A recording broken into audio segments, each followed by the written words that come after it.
თუ გაქვთ ავეჯი, რომელიც თქვენმა შინაურმა ცხოველებმა, კატებმა და ძაღლებმა მსგავსად დააზიანეს, ან უბრალოდ დროთა განმავლობაში გაწვდა და საჭიროებს განახლებას, მაშინ ეს ვიდეო სწორედ თქვენთვის არის.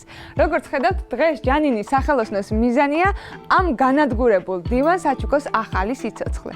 მაშასე დავიწყოთ განახლება. პირველ რიგში დივანს მოვაშოროთ ზედაპირი, რომ ნახოთ შიგნით რა მდგომარეობა და ამის შემდეგ უკვე მივხვდებით თუ რა მასალა იქნება შესაძენი.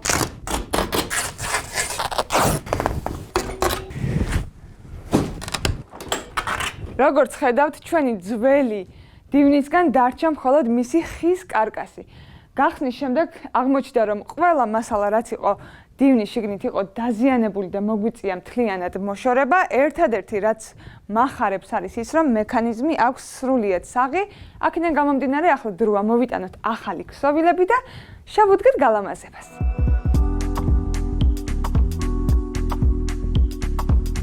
მასალები უკვე ხელთ გვაქვს. ახლა უფრო კონკრეტულად გეტყვით, რა დაგჭირდება. ეს არის ავეჯის ღრუბელი, რომელიც გამოგვადგება დივნის როგორც საზურგისთვის, ასევე ქვედა ნაწილისთვის. გარდა ამისა, წამოვიღეთ წელვადი ღვედი. იმის გამო, რომ არსებული ღვედი უკვე იყო ძალიან დაძველებული და არც იყო საკმარისი, ავიღე ახალი და მთლიანად ზედაპირს დავფარავ წელვადი ღვედით. თან მაქვს ასევე სინთეპონი, ბიაზის ქსოვილი და რა თქმა უნდა ზედაპირისთვის უკვე სასურველი ფერის ქსოვილი შეიძლება იყოს უხეში ტილო მაგალითად, ალკანტარა, ხელოვნური ტყავი. ეს უკვე თქვენ სურვილზეა დამოკიდებული.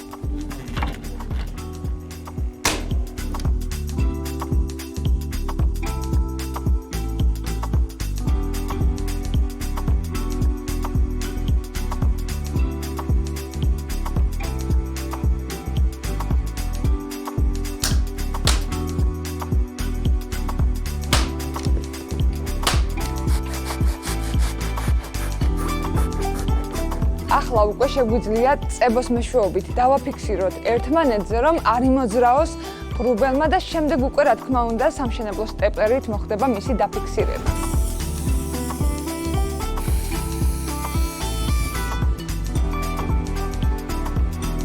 როგორც ხედავთ, მოვჭერით ღრუბელი დივნის ზემოზე და დავაფიქსირეთ. ახლა მინდა 2 სანტიმეტრიანი ღრუბელი წინა მხარეს და გვერდებში დავაფიქსირო, რომ მეტი სირბილე გქონდეს.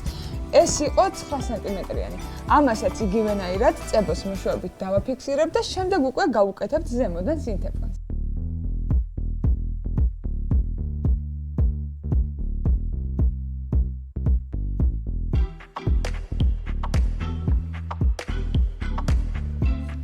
კუთხეებს ვაჭრი იმისათვის, რომ როდესაც ნაჭერს გადავაკრავთ, კარგი დამრგვალება გქონდეს და არ იყოს მკვეთრი კუთხე.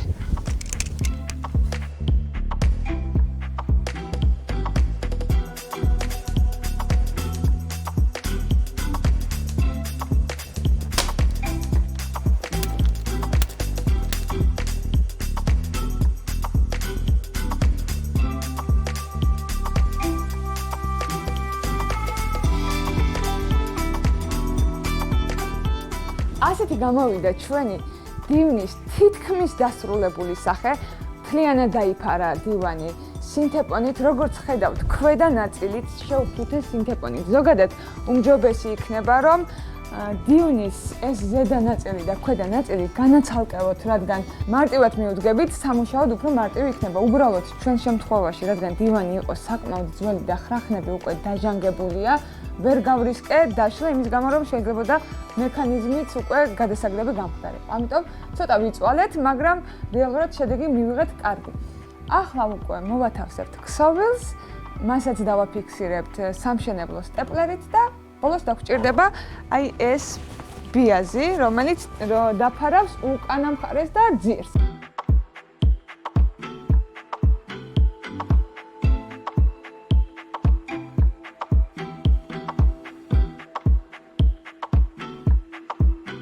რაც შეეხება კუთხეს, ზოგადად კუთხე იკერება, თვითონ ქსოვილი უნდა იყოს უკუღმა მხრიდან, გაიკეროს კუთხე და შემდეგ გადმოტრიალებული დამაგდეს. მაგრამ მე შევეცდები, რომ ესეც სტეპლერით დავაფიქსირო, კუთხეს გავაკეთებ შემდეგნაირად.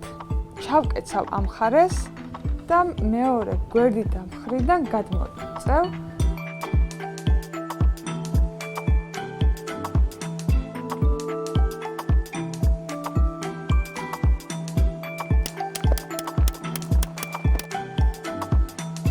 ამასობაში გავედით ბოლოში. დაგვრჩა მხოლოდ ბიაზი გასაკეთებელი, მანამდე მინდა ფეხები, რომელიც თავისივე იყო შავი ფერის, მინდა ოქროსფრად შევღებოთ, ცოტა უფრო გალამაზდება და სანამ საღებავი გაშრება, მანამდე ჩვენ ბიაზის გაკვράსაც მოვჭერთ.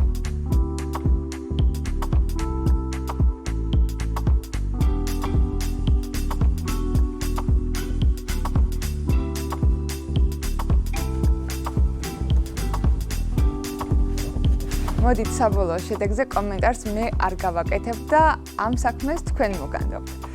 ერთი რაც შემიძლია გითხრათ და რაც მინდა რომ გითხრათ არის ის, რომ როდესაც გადაწყდა დივნის განახლება, ცოტა არ იყო შემეშინდა, რადგან მსგავსი მასშტაბის განახლების მცდელობა ჯერ არასდროს არ მქონია, ამიტომ არ ვიცოდი რა გამოვიდოდა რეალურად, მაგრამ სწორედ ამაში მგონია რომ არის მთავარი ხიბლი, რომ თუ მე შევძელი და პირველივე მცდელობაზე მსგავსი შედეგი მივიღე და მე როგორც არაპროფესიონალმა ეს გავაკეთე, ეს იმას ნიშნავს, რომ თქვენც შეძლებთ ამას, ასე რომ მთავარია სურვილი და მონდომება, ყველაფერი შეგვიძლიათ.